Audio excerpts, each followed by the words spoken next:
معزز و مکرم بزرگان دین اور ملت اسلامیہ کے نوجوانوں،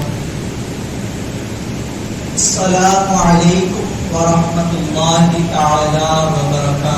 وعلیکم السلام ورحمۃ اللہ وبرکاتہ۔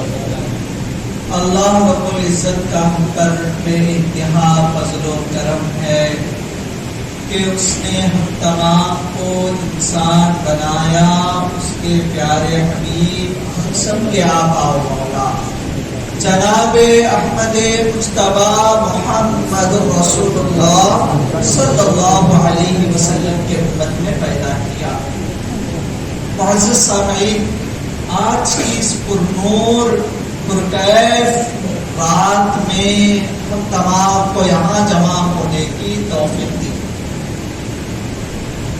آج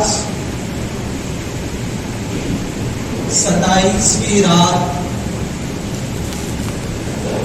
ہمارے اسلاف و بزرگان دین کے مطابق ان کے اقوال اور ان کے تجربے کے مطابق لیلۃ القدر والی رات ہے۔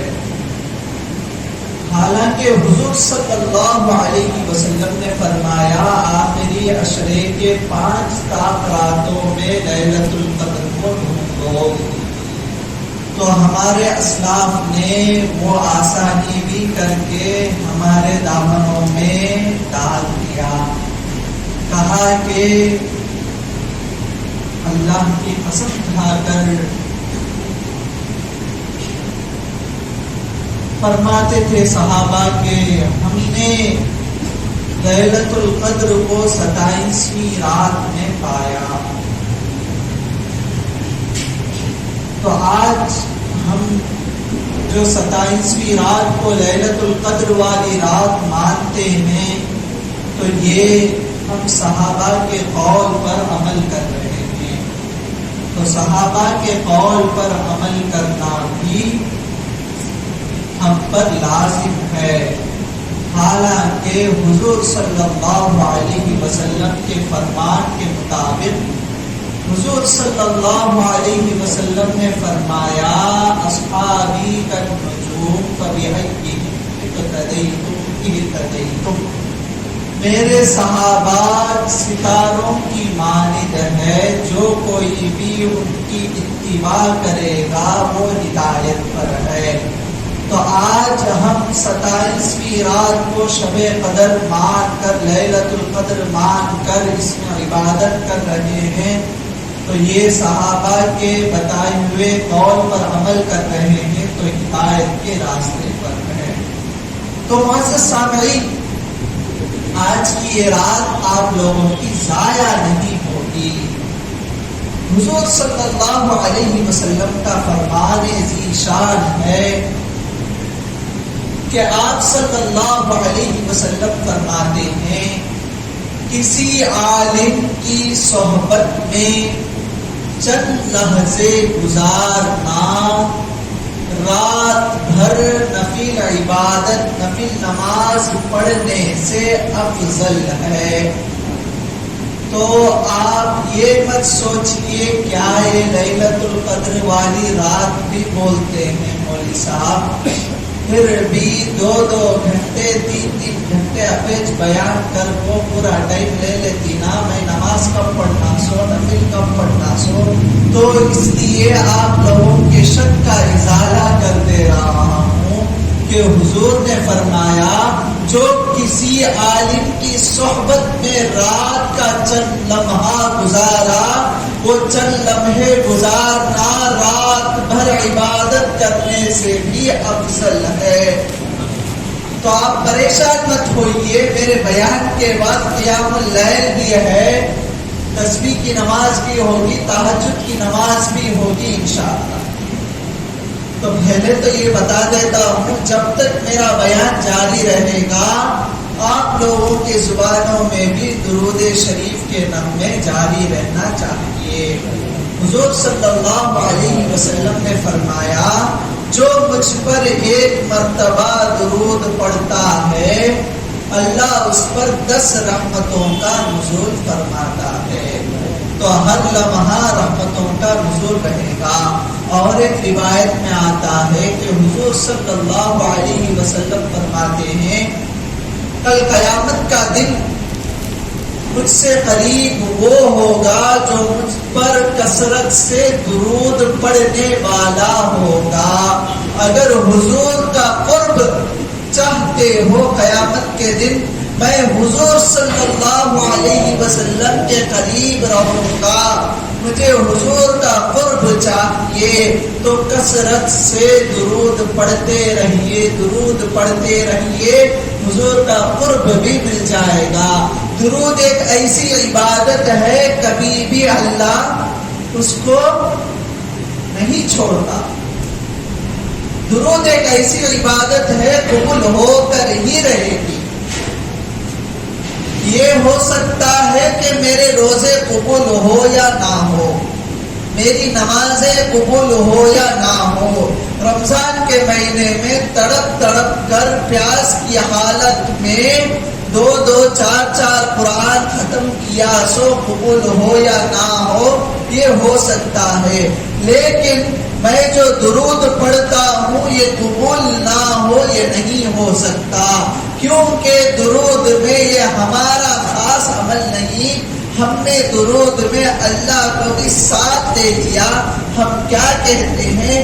اللہم صلی علی محمد. اے اللہ میرے پڑھنے میں کمی ہو سکتی، میری نماز میں کمی ہو سکتی، میرے ذکر و اذکار میں کمی ہو سکتی. اسی لیے جب تیرے حبیب پر درود پڑھنے کا وقت آتا ہے تو مجھ جیسا عیبدار بندہ جو مجھ میں کمی ہوتی ہے، تو اس لیے میں صرف اپنے آپ کو نہیں رکھ رہا ہوں، تجھے بھی میرے ساتھ شامل کرتا ہوں. مولا تو تیرے حبیب پر درود بھیج اور سلامتی بھیج تیرے شان کے مطابق، تو یہ عبادت قبول ہو کر ہی رہے گی. تو اسی لیے نماز میں بھی درود ہے تو نماز بھی قبول ہوتی ہے. تو ہر وقت درود پڑھنا. اگر آپ اپنی عبادتوں کو قبول کروانا چاہتے ہو، میں جو قرآن پڑھتا ہوں یہ قرآن قبول ہو جائے، تو قرآن پڑھنے سے پہلے بھی درود پڑھو، قرآن پڑھنے کے بعد بھی درود پڑھو. یہ ایک ذریعہ بن جائے گا. اللہ کیا کرے گا؟ درود کو قبول کرنے کے بہانے میں تمہارا پڑھا ہوا ایک پارہ بھی قبول کر لے گا، تمہاری پڑھی ہوئی نماز بھی قبول کر لے گا، تمہارا پڑھا ہوا ذکر بھی قبول کر لے گا. تو خیر بتانے کا مقصد یہ ہے جب تک میری زبان یہاں چلتی رہے گی آپ کی زبان میں درود کے نغمے جاری رہنا چاہیے. تو خیر بندگان خدا، لیلۃ القدر کو کیوں چھپا دیا گیا؟ ایک سوال ہے. لیلۃ القدر ہے، ہاں 27ویں رات ہم جانے ہمارے اسلاف کے ذریعے، پھر بھی حضور کی حدیث تو حدیث ہے نا. حضور فرماتے ہیں طاق راتوں میں لیلۃ القدر کو ڈھونڈ دو. تو کیوں چھپا دیا گیا لیلۃ القدر کو؟ شب قدر کو کیوں چھپا دیا گیا؟ تو اس کا جواب میں دیتا ہوں. ہر قدر والی چیز چھپ کر رہنا ہی بہتر ہے. قدر والی چیز کو چھپایا جاتا ہے، قدر والی چیز کو چھپایا جاتا ہے. منزلت والی چیز، قدر والی چیز کو چھپا کر رکھنا یہ اس کی شان ہے. تو ہم اپنی ماں بہنوں کو پردہ دے کر ان پر ظلم نہیں کرتے ہیں، بلکہ ہم یہ دکھاتے ہیں کہ ہماری ماں بہنیں قدر والی ہے، منزلت والی ہے، شان والی ہے. میرے آقا نے 7 آسمان کے اوپر جو جنت ہے وہ کھینچ کر ماؤں کے قدموں کے نیچے ڈال دیا. تو میری ماں قدر والی ہے، اسی لیے ان کو پردہ دے کر چھپایا جاتا ہے. تو اس سے یہ پتا چلتا ہے کہ ہر قدر والی چیز کو چھپا کر رکھنا ہی بہتر ہے. سبحان اللہ. کسی کے پاس قیمتی ہیرا ہو، کیا وہ گلے میں ڈال کر پھرے گا؟ چھپا کے رکھنا. تو شب قدر بھی کتنی فضیلت والی ہے. اللہ کیا فرماتا ہے؟ لیلۃ القدر خیر من الف شہر. یہ جو لیلۃ القدر ہے یہ 1000 مہینوں سے افضل ہے، 1000 مہینوں کی عبادت سے بھی افضل ہے. تو اسی لیے اس کو چھپا دیا گیا، تو چھپ کر رہنے میں قدر زیادہ ہوتی. تو چھپ کر رہنا یہ ہمارے لیے بہتر ہے. تو اسی لیے اللہ نے چھپا دیا اور ہم کو کہا کہ ڈھونڈو. جب ہمیں ڈھونڈ کر اس کو پائیں گے تو اس کی قدر اور بڑھ جاتی. اس کی قدر کیا بڑھتی ہے؟ جو پا لیتا ہے اس کی قدر بھی بڑھ جاتی. جو پا لیتا ہے اس کی قدر بھی بڑھ جاتی ہے. معمولی بات نہیں، معمولی بات نہیں. لیلۃ القدر کو پا لینا معمولی بات نہیں. اس کو پانے والوں کی قدر بھی بہت بڑی والی قدر ہے، بہت بڑی منزلت والے لوگ. خیر، آج تو میں آپ لوگوں کے مابین چند ضروری باتیں کہہ کر اپنی گفتگو کو ختم کر لوں گا. ہمارے تعلیمات کیا ہیں اور رمضان کے بعد ہم زندگی کیسے گزاریں گے؟ رمضان کے بعد والی زندگی کیسے گزرے گی؟ یہ تو رمضان ہے، شیطان قید میں ہے. نفس کو ریپیئر کرنے کے لیے روزہ بھی رکھے ہیں، نفس کو قابو لانے کے لیے روزہ بھی رکھے ہیں. اب رمضان کے بعد کیا کریں گے؟ رمضان کے بعد یہ کیفیت کو جاری کیسا رکھنا؟ رمضان کے مہینے میں اذان سنتے ہی مسجد کو آ جاتے ہیں، رمضان کے بعد نہیں ہوتا نہ آنے. ان کیفیتوں کو کیسے رکھنا؟ غور سے سنیے، غور سے. اللہ اللہ. حضرت ابو بکر رضی اللہ تعالی عنہ کا زمانہ تھا. ایک جنازے کو لا کر رکھا گیا. لوگ دیکھ رہے ہیں کہ جنازے میں کچھ چیز گھسی ہوئی ہے جو اندر نظر آ رہی ہے. جنازے کو جو کفن کے اندر کوئی ایک شے گھس گیا ہے، جو جنازہ جو کفن ابھرا ہوا نظر آ رہا اور ہل رہا ہے اندر سے. لوگ سوچنے لگے کہ کیا ہے اندر. یہ سوچ کر جب کفن کو کھولا گیا تو لوگ کہہ رہے ہیں، کتابوں میں آتا ہے، مؤرخین فرماتے ہیں کہ اندر بہت بڑا اژدہا تھا. اندر بہت بڑا اژدہا تھا. تو لوگوں نے کیا کیا؟ اس اژدہے کو مارنے کے لیے ڈنڈیاں وغیرہ لے آئے اور اژدہے کو مارنے لگے. سانپ کو، اتنا بہت بڑا سانپ، بہت بڑا اژدہا، اس کو مارنے لگے. جب اسے مارنے لگے تو اللہ نے اسے گویا ہی دے دی، یعنی بولنے کی طاقت دے دی. تو وہ اژدہا کہنے لگا کہ مجھے مارو مت، میں اللہ کے حکم سے آیا ہوں. مجھے قیامت تک کے لیے حکم ہے کہ میں اس کو اذیت دیتا رہوں. اللہ نے اسے عذاب کی شکل میں مجھے بھیجا ہے کہ میں اسے اذیت دوں. تو لوگوں نے پوچھا کیوں اذیت دے رہے ہیں، وجہ کیا ہے، کیوں اذیت دے رہے؟ تو وہ اژدہا کہنے لگا اسے اذیت دینے کی وجہ 3 خطائیں ہیں، 3 گناہ ہے جو اس نے زندگی میں کرتا تھا، جو یہ اپنی زندگی میں ان 3 خطاؤں پر اپنی زندگی گزارا. 3 گناہوں پر. تو پہلا گناہ یہ تھا کہ جب مسجد میں اذان ہوتی تو یہ اذان کو سن کر مسجد میں نہیں آتا تھا، جماعت میں شامل نہیں ہوتا تھا، جماعت میں شامل نہیں ہوتا تھا. اللہ اللہ. نماز آج اگر مسجدوں کو ڈھایا جاتا ہے، ہم سن رہے ہیں نا، مسجدوں میں مساجدوں کو روک دیا جا رہا ہے، اذانوں کو روک دیا جا رہا ہے.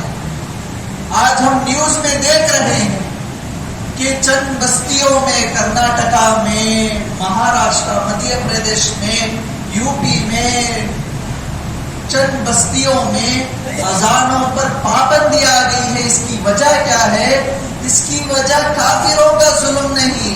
میں یہ نہیں کہتا کہ کافروں کا ظلم ہے. اس کی وجہ خود مسلمان اسلام پر ظلم کر رہا ہے. خود مسلمان اگر نماز پڑھنا چھوڑ دے تو کافر تو خود بخود یہ موقع سنہرا سمجھ کر اسلام پر اور مسلمانوں پر زیادتی کرنے لگ جائیں گے. اگر مسلمان، بزرگان دین کہتے ہیں، اگر مسلمان فجر کی نماز میں جس طرح جمعہ کی نماز میں جمتے ہیں، اس طرح اگر مسلمان فجر کی نماز میں جمع ہو جائے تو کفار، نصارا اور یہودی تر تر کانپنے لگ جائیں گے. مسلمانوں سے تر تر کانپنے لگ جائیں گے. تو فجر کی نماز میں کتنی صفیں ہوتی ہیں؟ آج رمضان کا مہینہ سحری کرتے ہیں تو شاید کاش کچھ لوگ آ جاتے ہیں نماز پڑھنے کے لیے.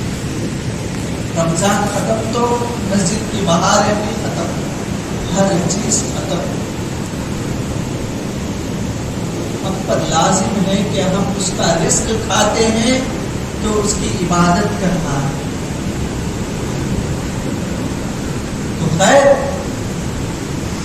پہلی وجہ وہ اژدہا نے کہا کہ یہ اذان کی آواز کو سنتا اور مسجد میں نہیں آتا تھا.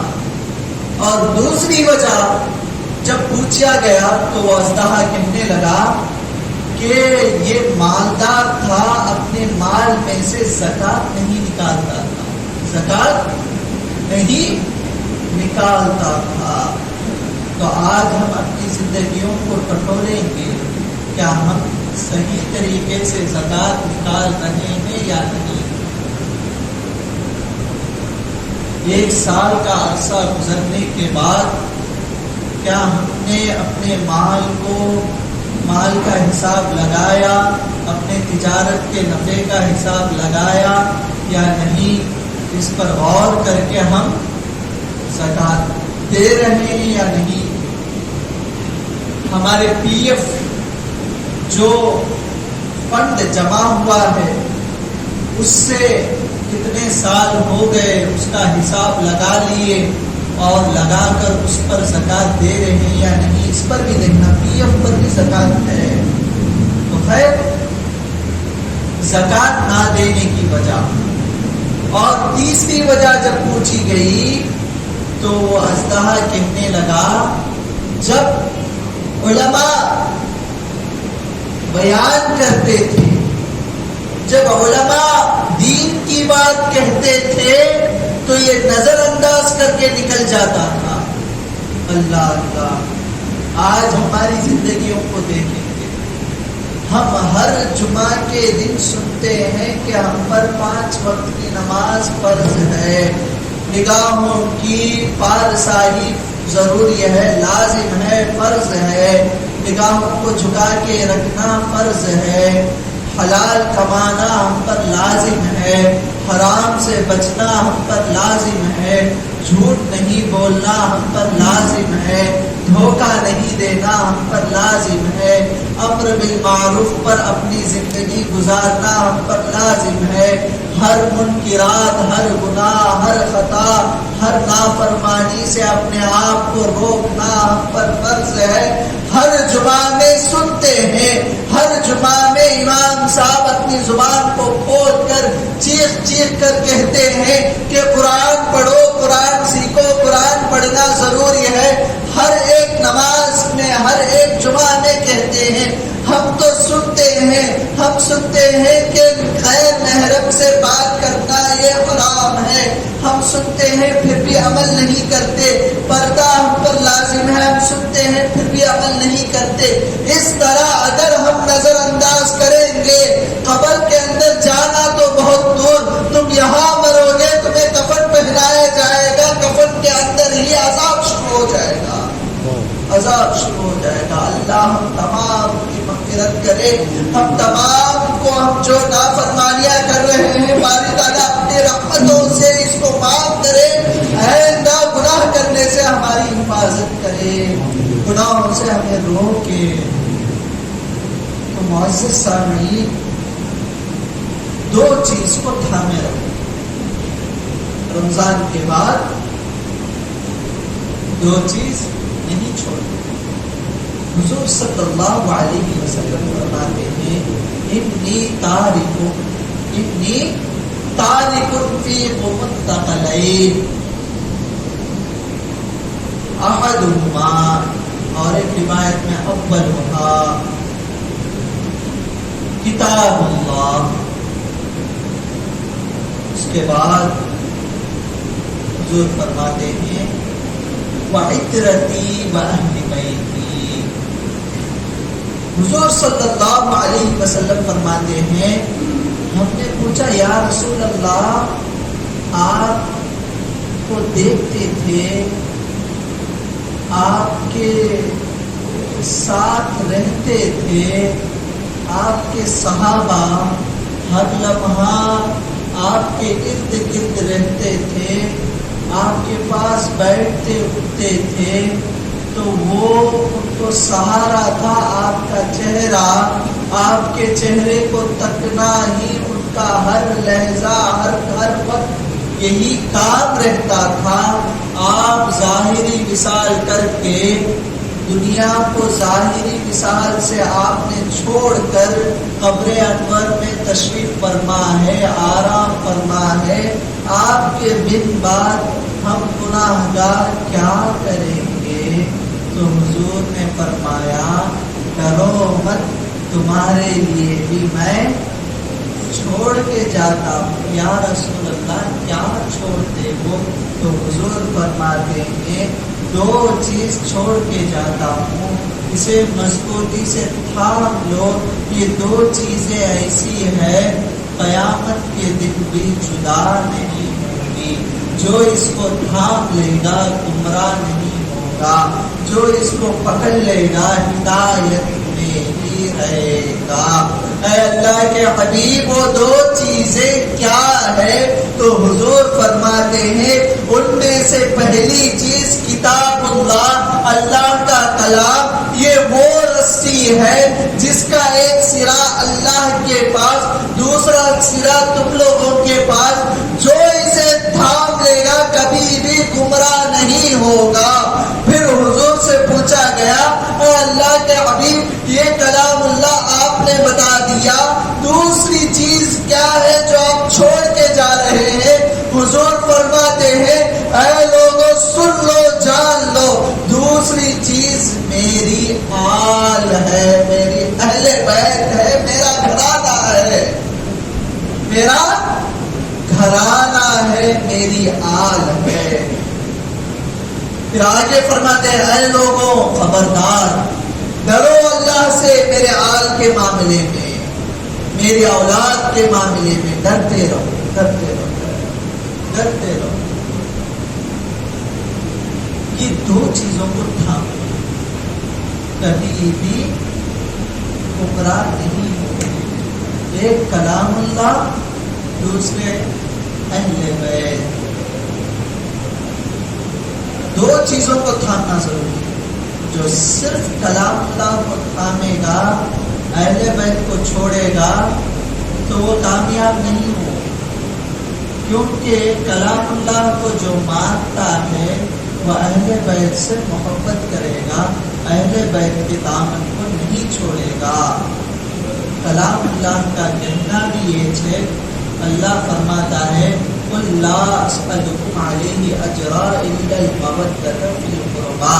اے حبیب آپ نے ان بدبختوں کو گمراہی سے نکال کر سیدھی راہ پر لایا, اور آپ کے کرم سے ان لوگوں نے مجھے جانا.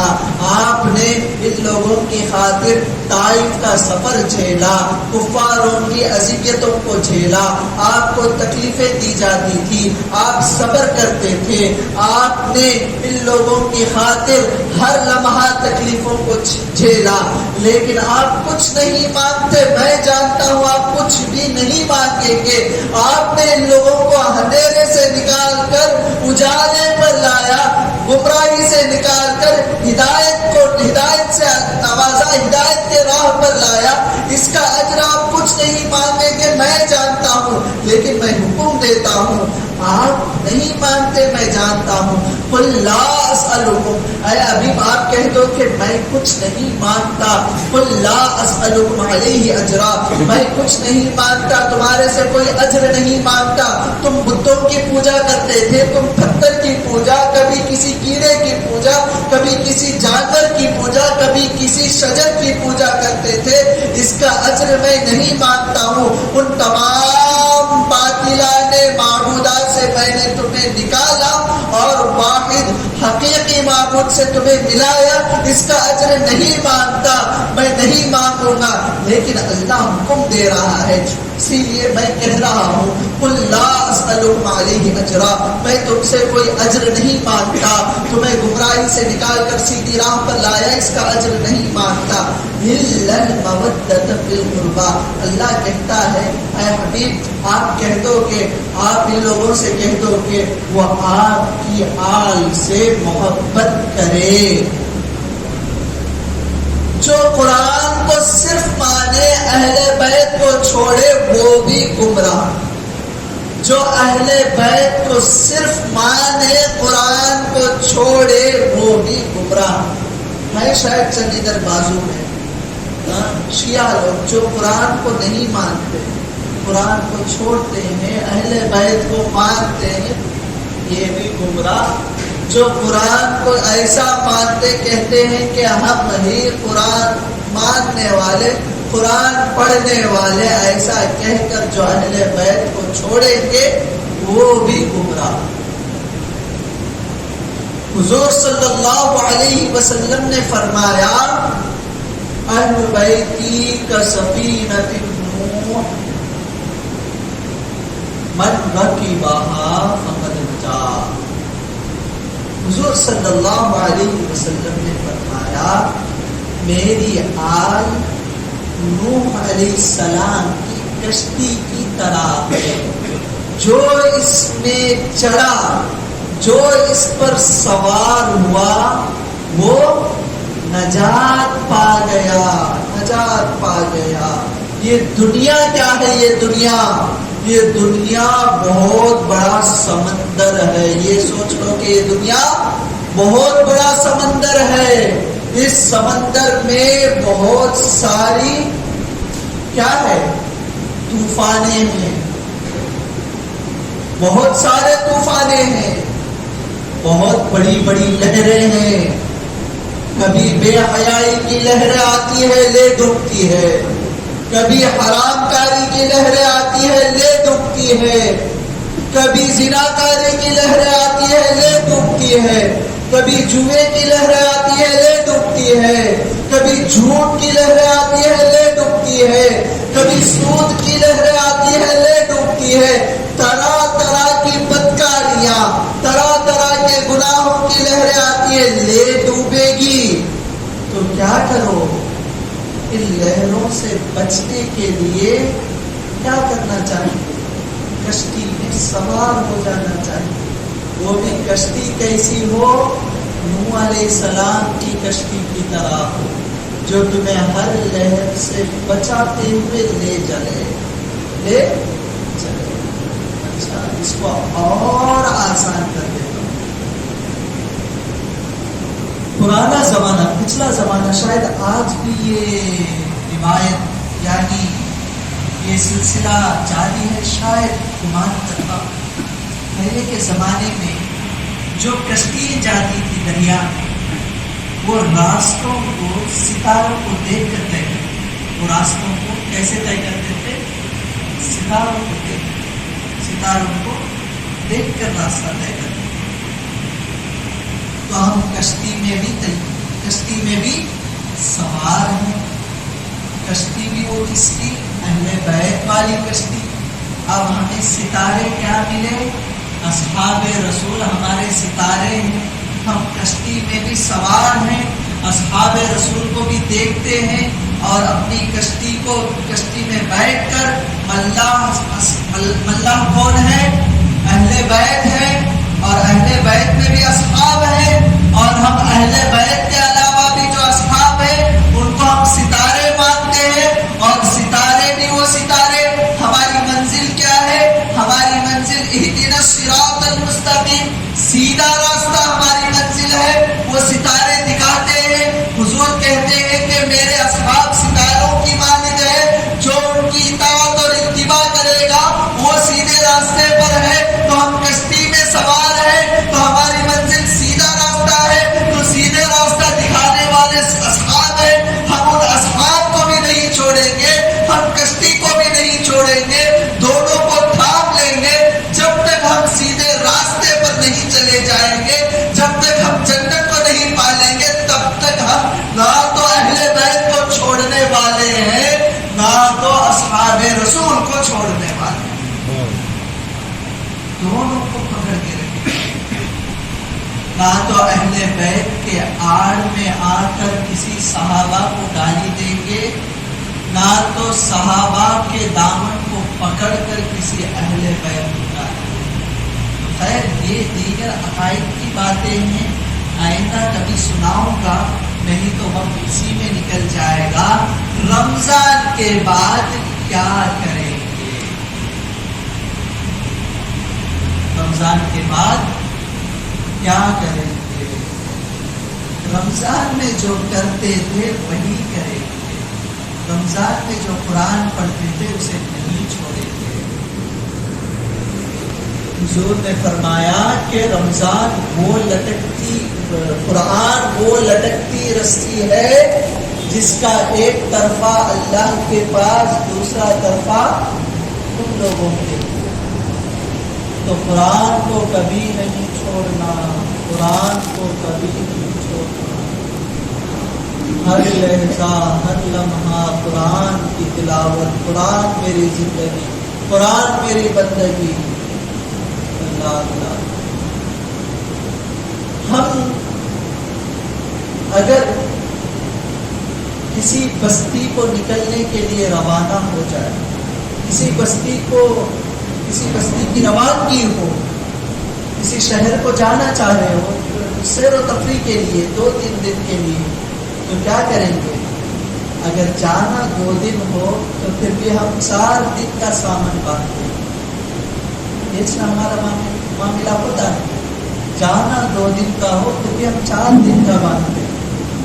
یہ ہماری عادت ہے، انسان کی فطرت ہے، اسی فطرت کو اللہ رکھتے ہوئے انسان کو سمجھانا ہے۔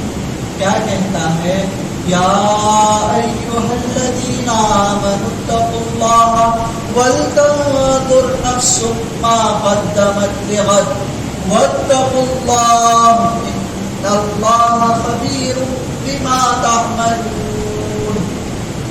اللہ فرماتا ہے اے ایمان والو، اللہ سے ڈرو۔ کس معاملے پر ڈرو؟ کس معاملے پر؟ وَلْتَنظُرْ نَفْسٌ مَا قَدَّمَتْ لِغَدٍ، کل کے لیے تم نے کیا تیاری کی ہے، اس معاملے پر ڈرو۔ کل کے لیے مطلب کیا؟ کیا کل کی سحری، کل کی افطار، وہ تو تیار ہے۔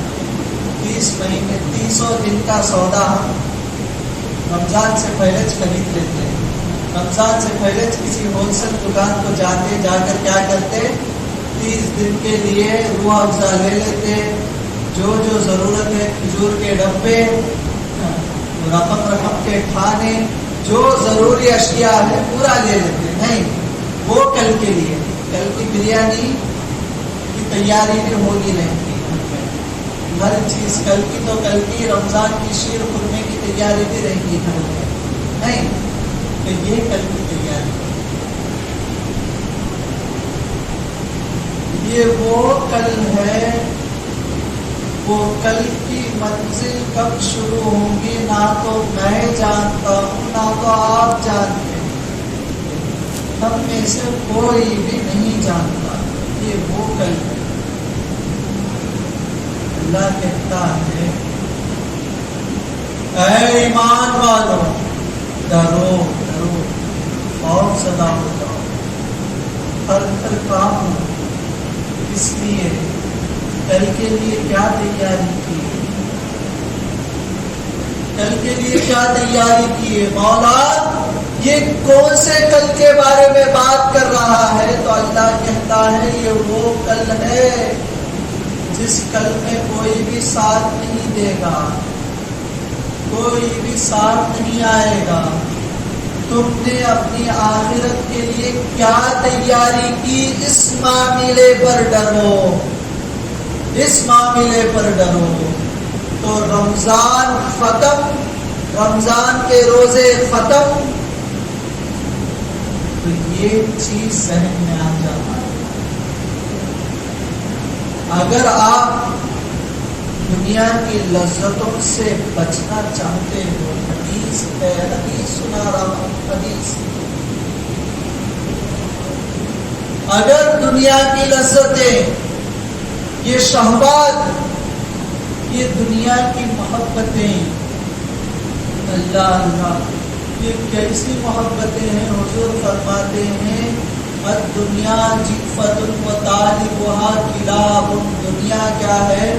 دنیا مردہ ہے اور اس کا طلب کرنے والے کتے ہیں۔ اللہ اللہ، تو ہم کون ہیں دنیا کے طالب؟ ہم کون ہیں؟ کیا بول رہے ہیں؟ میرے اندر دنیا ہے، میرے اندر دنیا ہے، میں دنیا کی طلب کرتا ہوں، میں دنیا کے پیچھے دوڑتا ہوں، دنیا والوں کے لیے عبادت کر رہا ہوں، لوگ مجھے نمازی کہے اس لیے عبادت کر رہا ہوں، لوگ مجھے نیک کہے اس لیے عبادت کر رہا ہوں، لوگوں کے لیے عبادتیں، لوگوں کے لیے ریاضتیں، لوگوں کے لیے سخاوتیں۔ اللہ اللہ، اگر میں داڑھی رکھوں گا، بیوی بولتی اب سے بڈھے ہو جاتے تھی۔ آج بھی ہمارے درمیان ایسے لوگ ہیں، عمر تو ہو گئی لیکن داڑھی نہیں بڑھتی، نہیں کیا ہوا؟ جوانی،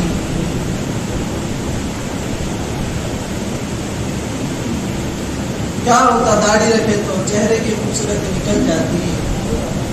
اللہ اللہ، دنیا میں سب سے خوبصورت کون؟ پوری مخلوق میں اللہ کے بعد سب سے حسن والے کون؟ بولو، دو تین جنے بولتے۔ ہم سب کے آقا و مولا، دونوں جہان کے سردار محمد الرسول اللہ صلی اللہ علیہ وسلم ہے۔ اگر داڑھی سے چہرے کی خوبصورتی میں کچھ کمی اگر محسوس ہوتی، اگر داڑھی رکھنے سے چہرے میں عیب، اگر ایسا کچھ معاملہ ہوتا تو اللہ کہتا اے حضور تم میرے بعد سب سے خوبصورت ہو، اے محمد صلی اللہ علیہ وسلم تم میرے بعد سب سے خوبصورت ہو۔ تو اللہ حکم دیتا اے محمد تم داڑھی رکھو گے، معاذ اللہ، استغفر اللہ، ڈر ڈر کے زبان سے الفاظ نکال رہا ہوں، اگر آپ داڑھی رکھو گے تو آپ کا حسن و جمال میں کمی ہو جائے گی۔ اگر ایسا ہوتا تو اللہ حکم دیتا نا، یہ ملت ابراہیمی ہے، سنت ابراہیمی ہے داڑھی رکھنا، داڑھی رکھنا میرے آقا کی سنت ہے۔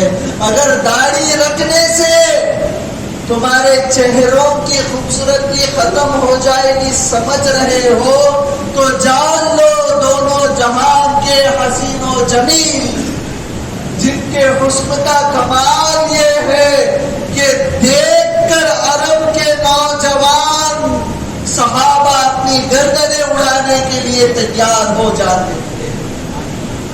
نہیں معلوم جنگ بدر؟ نہیں سنے کیا خندق کا میدان، جنگ حنین، جنگ حدیبیہ، غزوہ خیر اللہ 1 بجے تسبیح کی نماز ہے، انشاءاللہ ختم کر دیتا ہوں. ہاں خیر کہاں کی بات؟ ہاں اگر داڑھی رکھنے سے تمہارے چہرے میں کچھ کمی یا پیشی ہوتی، اگر ایسا ہوتا تمہارے حسن و جمال میں کمی آ جائے گی، اگر ایسا ہوتا تو حضور کبھی داڑھی نہیں رکھتے. حضور کو اللہ روکتا نہیں نا، داڑھی رکھو، اس میں بھی حسن و جمال ہے، اس میں بھی کمال ہے. تو کہاں سے نکلی بات کہاں آ کے پہنچی؟ کہاں سے نکلی بات کہاں آ کے پہنچی؟ کیا بتا رہا تھا میں؟ ہاں 2 چیز کو تھام کے رکھو. نہیں ابھی یہ لذات کو کس طرح دل سے نکالیں گے؟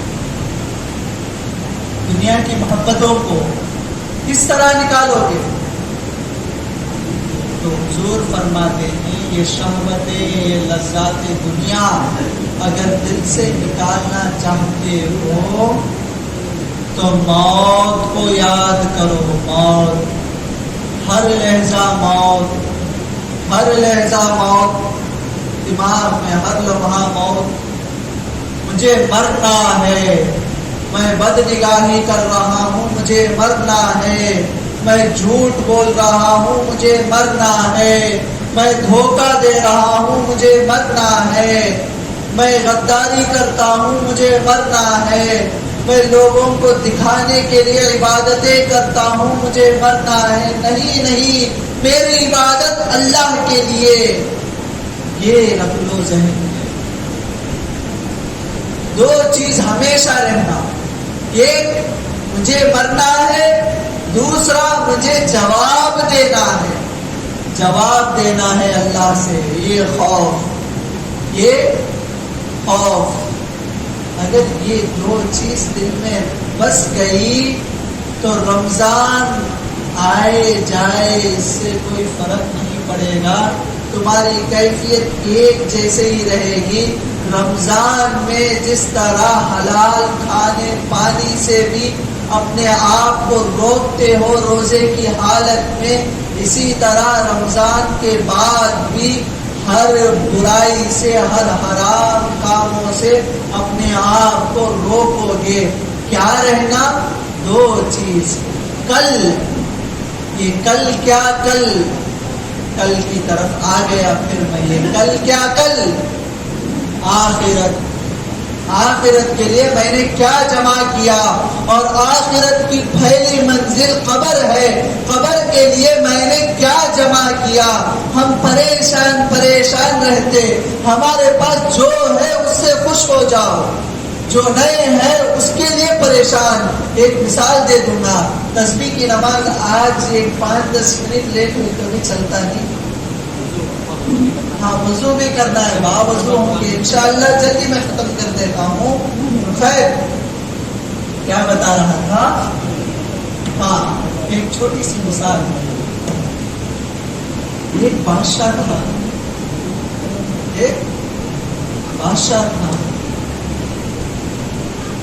بہت ساری جائیداد، بہت بڑا بادشاہ، کئی ممالک اس کے اندر، لیکن بے چینی بہت ساری. بے چینی.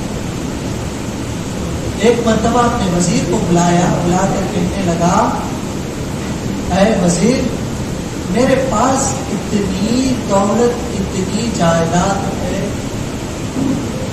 اتنے ممالکت، اتنے ملک میرے اندر ہے، پھر بھی مجھے چین سے نیند نہیں آتی.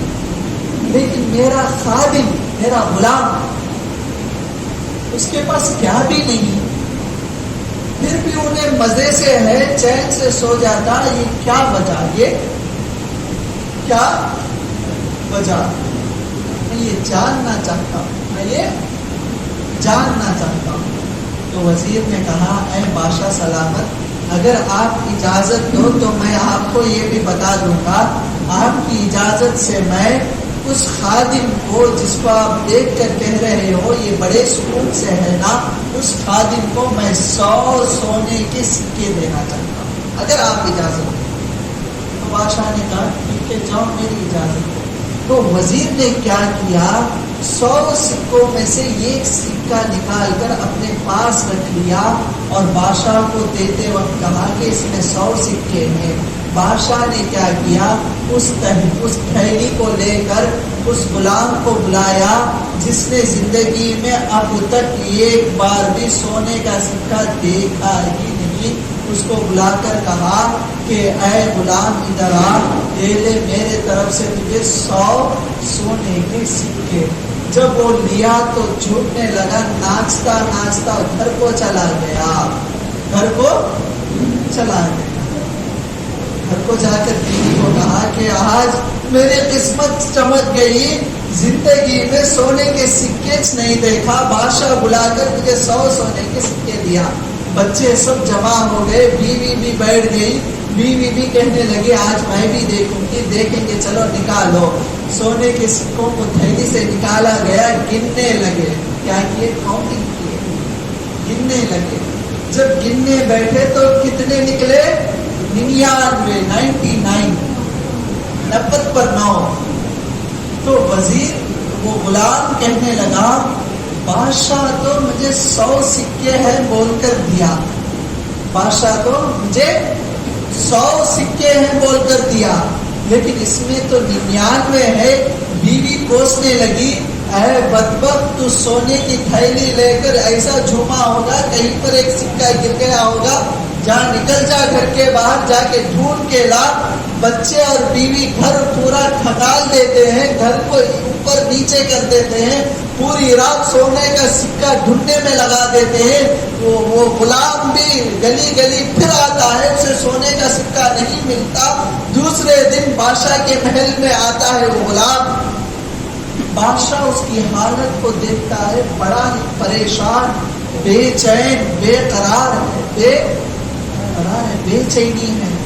ایک دن پہلے سکون سے تھا، مزے سے تھا، لیکن جب دوسرا دن ہوا تو بادشاہ دیکھتا ہے بے چین و حیران و پریشان ہے۔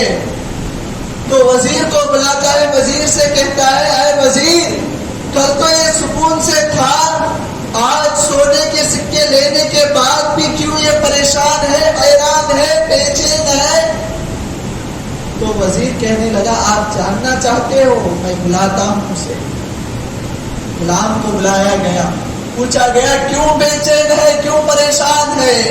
تو غلام کہنے لگا کہ اے بادشاہ سلامت، میرے سے غلطی ہو گئی، کل آپ نے مجھے 100 سونے کے سکے دیے تھے، ایک سکہ کہیں گم گیا، ایک سکہ کہیں گم گیا، اس سکے کی وجہ سے پوری رات میں بھی نہیں سویا، میرے بچے بھی نہیں سوئے، میری بیوی بھی نہیں سوئی، اسی معاملے میں آج بھی میں پریشان ہوں، بے چین ہوں۔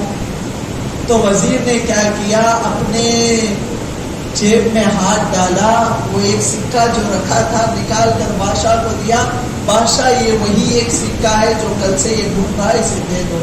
بادشاہ نے اسے دے دیا، وہاں سے بھگا دیا، وہاں سے بھگا دیا۔ اب وزیر کو بادشاہ نے پوچھا ہے وزیر تم نے یہ کیوں کیا؟ تو وزیر کہنے لگا اے بادشاہ آپ کا سوال تھا نا، آپ نے سوال کیا، میرے پاس اتنی جائیداد، اتنا خزانہ، اتنے آرام کرنے کے بڑے ہی نرم نرم بسترے، پھر بھی آرام نہیں، پھر بھی سکون نہیں، اس کا جواب دینے کے لیے میں یہ کیا۔ تو کیا جواب ہے؟ تو وزیر کہنے لگا کل تک اس کے پاس کچھ نہیں تھا، بڑے ہی چین و سکون سے تھا، پھر بھی آپ کے حکم سے میں نے اسے سونے کے سکے دیے، یہ سکے لے کر گیا، اس کو 100 سکے بول کر دیے تھے، یہ لے کر گیا، گھر میں بیٹھ کر گنا تو 99 تھے، 99 تھے، یہ 99 سکے کو اپنے پاس رکھا تھا، لیکن ایک سکے کے چکر میں یہ پوری رات نہیں سویا۔ اگر یہ سوچتا ایک سکہ گیا تو گیا، چھوڑو اس کو، میرے پاس 99 سکے ہیں، میرے پاس 90 پر 9 سکے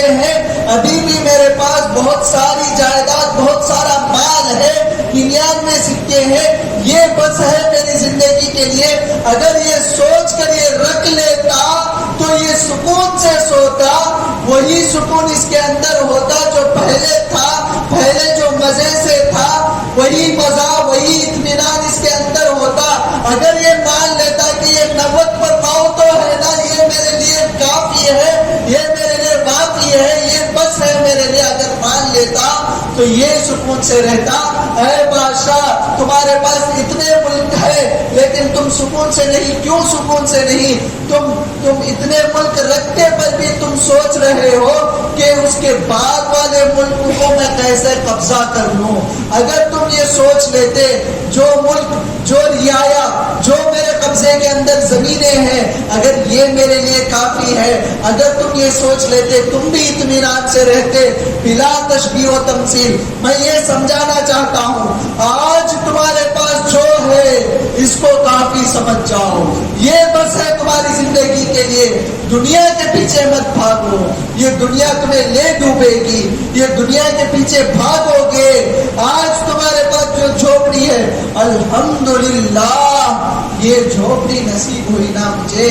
دیکھو جس کے پاس یہ جھوپڑی بھی نہیں، چھت بھی نہیں، اگر آپ ایک چھوٹی سی جھوپڑی کے مالک ہو، خاص جھوپڑی ہے، الحمدللہ بولو۔ کئی لوگ کرائے کے گھر میں ہیں، کرائے کے گھر میں رہنے والے، یہ سوچو کہ تمہارے پاس ایک چھت تو ہے نا رہنے کے لیے۔ کئی ایسے لوگ جو پلیٹ فارم اور رستوں پر سو رہے ہیں، رستے اور پلیٹ فارم میں سونے والے، یہ سوچ کر شکر مناؤ تمہارے ہاتھ اور پیر سلامت ہے، تمہارے دیکھنے کی بینائی بھی سلامت ہے، بولنے کی گویائی بھی سلامت ہے، اللہ نے تمہیں کئی نعمتوں سے نوازا۔ شکر بجا لاؤ، شکر بجا لاؤ، بس اللہ کا شکر، کسی بھی حال میں اللہ کا شکر کرتے رہو گے تو پریشانی نہیں آئے گی، یہ دنیا کبھی بھی دھوکے میں نہیں ڈالے گی۔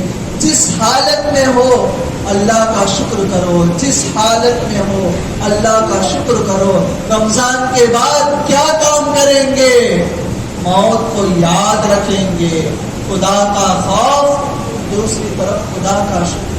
اے مولا میں نماز پڑھتا ہوں تیرے کرم سے، یہ تیرا کرم ہے، نماز پڑھتا ہوں تیرا ہی شکر۔ اے اللہ میں 100 روپے کماتا ہوں، یہ تیرا فضل ہے، اس میں حلال والے ہیں، اگر میں مکاری کروں گا تو 1000 بھی کماؤں گا، تو یہ اللہ کا شکر، اللہ کا شکر بجانا۔ خوف غمزدہ دنیا کے لیے نہیں ہونا، آخرت کے لیے ہونا، یہ قرآن کا پیغام ہے۔ اللہ کیا کہا؟ اللہ نے کیا کہا؟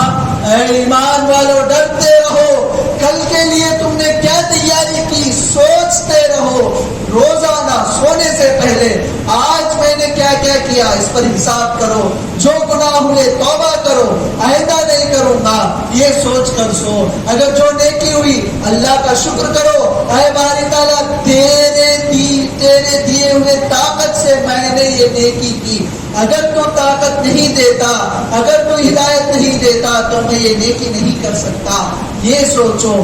پھر اللہ فرماتا ہے واتقوا اللہ ان اللہ خبیر بما تعملون، کل کے لیے تم نے کیا کیا جمع کیا ہے اس کے لیے بھی ڈرتے رہو۔ تم جو نمازیں پڑھ رہے ہو یہ آخرت کے لیے نہیں، جو عبادت کر رہے ہو آخرت کے لیے، روزے آخرت کے لیے، تمہاری عبادتیں، تمہاری ریاضتیں یا دنیا بھی جما رہے ہو، ہر معاملے میں ڈرتے رہو۔ 2 مرتبہ کیوں ڈر کا حکم ہوا؟ ایک تو ڈرنا یہ کل کے لیے جمع کر رہے ہو یا نہیں، دوسرا تو ڈرانا یہ ایک ہی آیت میں کل کے لیے تم نے کیا کیا جمایا وہ ٹٹولو، تمہاری نمازیں اللہ کے لیے تھی یا نہیں، تمہاری عبادتیں اللہ کے لیے تھی یا نہیں، اس پر غور کرو۔ کیوں؟ کیونکہ اللہ جانتا ہے واتقوا اللہ ان اللہ خبیر بما تعملون، جو کام تم کر رہے ہو اللہ جانتا ہے، اللہ جانتا ہے۔ بس اس کو ذہن میں رکھ لو، ہر لمحہ مولا تو دیکھ رہا ہے، یہ آگا تو گناہوں سے بچ جاؤ گے۔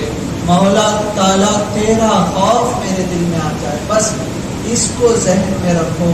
یہی ہے رمضان کے بعد زندگی گزارنے کا ذریعہ اور زندگی گزارنے کا مقصد اور زندگی گزارنے کی چابیاں. کیا؟ موت کی یاد. کل کے لیے کیا جمع کر رہا ہوں؟ خدا کا خوف، ہر حالت میں خدا کا شکر. بس یہی سمجھانا ہے. اسی پر اپنی گفتگو کو ختم کرتا ہوں. باری تعالیٰ سے دعا کروں، باری تعالیٰ ہم نے یہ رمضان کا مہینہ تیری نافرمانی میں گزارا. باری تعالیٰ ہم روزہ صرف بھوک پیاس کو صبر سے اتارنے کے لیے رکھتے تھے. باری تعالیٰ ہم نے کچھ نیک عمل نہیں کیا، جو بھی کیا تیرے کرم و فضل سے کیا. باری تعالیٰ ہمارے روزوں کو قبول فرما، ہمارے گناہوں کو معاف فرما، ہمارے گناہوں کو معاف فرما. باری تعالیٰ تیرے بندے کہتے ہیں کہ 27ویں شب قدر ہے. باری تعالیٰ ان بندوں کی لاج رکھتے ہوئے باری تعالیٰ تجھے پکار رہے ہیں. مولا ہماری مغفرت کر دے، ہمیں معاف کر دے، ہمیں معاف کر دے، ہمیں معاف کر دے. باری تعالیٰ ہر ایک لمحہ تیری نافرمانی میں گزارا ہے، تیرے بندوں کو دھوکہ دیا ہے. باری تعالیٰ تیری نافرمانی کی ہے، تیرے نبی کی سنتوں کو چھوڑا ہے. اے باری تعالیٰ واسطہ تیرے پیارے حبیب کا ہمیں معاف کر دے. باری تعالیٰ تو نے زبان دی کہ تیرا ذکر کریں گے، لیکن باری تعالیٰ اس زبان سے بہت بدگوئی کی ہے، اس زبان سے بہت فحش کلامی کی ہے. باری تعالیٰ ہمیں معاف کر دے.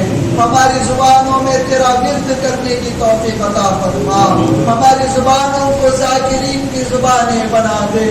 باری تعالیٰ تو نے کان دیے، کانوں میں سماعت کی طاقت بھی دی. باری تعالیٰ ہم نے اس سماعت کو مالک گانے سننے میں لگایا. باری تعالیٰ لوگوں کی غیبتیں سننے میں لگائی، لوگوں کے بارے میں بری باتیں سننے میں لگائی. باری تعالیٰ ہمیں معاف کر دے، باری تعالیٰ ہمیں معاف کر دے. تیرے پیارے حبیب کی امت سے ہیں. باری تعالیٰ تیرے نبی نے کہا کہ اگر میری امت میں سے کسی کے پیر میں کانٹا بھی چھپ جائے تو اس کے درد کو میں محسوس کرتا ہوں. باری تعالیٰ اگر تو اس گناہوں کی وجہ سے ہم پر عذاب بھیجے گا، ہم کو ان گناہوں کی وبال کی وجہ سے باری تعالیٰ ہمیں جہنم میں ڈالے گا، تیرے حبیب کا دل دکھے گا. باری تعالیٰ واسطہ تیرے حبیب کا ہمارے گناہوں کو معاف کر دے، ہمارے گناہوں کو معاف کر دے. آئندہ گناہ کرنے سے ہماری حفاظت فرما، آئندہ گناہوں سے ہماری حفاظت فرما. باری تعالیٰ ہماری نسل نو اور ان نوجوانوں کو باری تعالیٰ تو اپنے خاص قرب سے نواز. ان نوجوانوں کو باری تعالیٰ دین کی رغبت عطا فرما، شریعت پر عمل کرنے کی رغبت عطا فرما، نماز پڑھنے کی توفیق عطا فرما، بڑوں کی عزت کرنے کی توفیق عطا فرما. باری تعالیٰ تیرے دین کے لیے مر مٹنے کی توفیق عطا فرما. ان کے دلوں میں تیرے حبیب کی محبت کو بسا دے، ان کے دلوں کو روشن چراغ بنا دے. باری تعالیٰ ان کے دلوں کو روشن چراغ بنا دے. باری تعالیٰ تو ہی ہماری حاجتوں کو پوری کرنے والا ہے، ہماری جھولیوں کو پورا کرنے والا ہے. تیرے علاوہ کوئی بھی دینے والا نہیں، تیرے علاوہ کوئی بھی جھولیاں بھرنے والا نہیں. باری تعالیٰ ہمیں معاف کر دے، ہماری ہر حاجتوں کو پورا فرما، ہماری ہر حاجتوں کو پورا فرما. تیری رضامند زندگی اور بندگی عطا فرما. باری تعالیٰ اس محفل میں مالک بولنے میں کوئی کوتاہی ہوئی تو اپنی فضل و کرم سے معاف کر دے. باری تعالیٰ میں نے جو بولا مجھے بھی عمل کرنے کی توفیق عطا فرما، سننے والوں کو بھی عمل کرنے کی توفیق عطا فرما.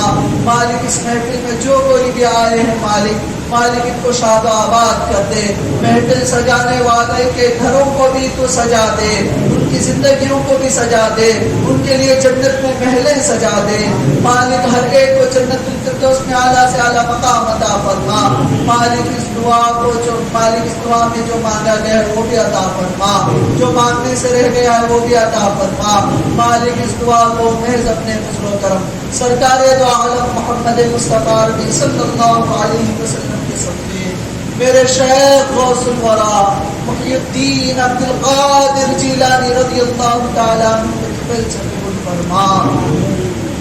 قال اللہ تعالیٰ فی شان حبیبہ ان اللہ وملائکتہ یصلون علی النبی یا ایھا الذین آمنوا صلوا علیہ وسلموا تسلیما۔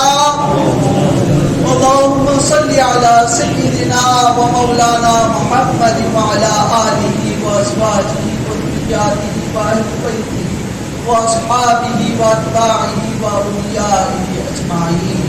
يا رسول الله انظر حالنا، يا رسول الله بلغ مرادنا، إننا في بحر من مغرق، خذ يدي سهل لنا أشقالنا، ربنا تقبل منا إنك أنت السميع العليم وتب علينا إنك أنت التواب الرحيم۔ صلى الله تعالى على خير خلقه وقريشه وقاسم رزقه سيدنا وشفيعنا وحبيبنا ومولانا محمد وبارك وسلم۔ سبحان ربك رب العزة عما يصفون وسلام على المرسلين والحمد لله رب العالمين۔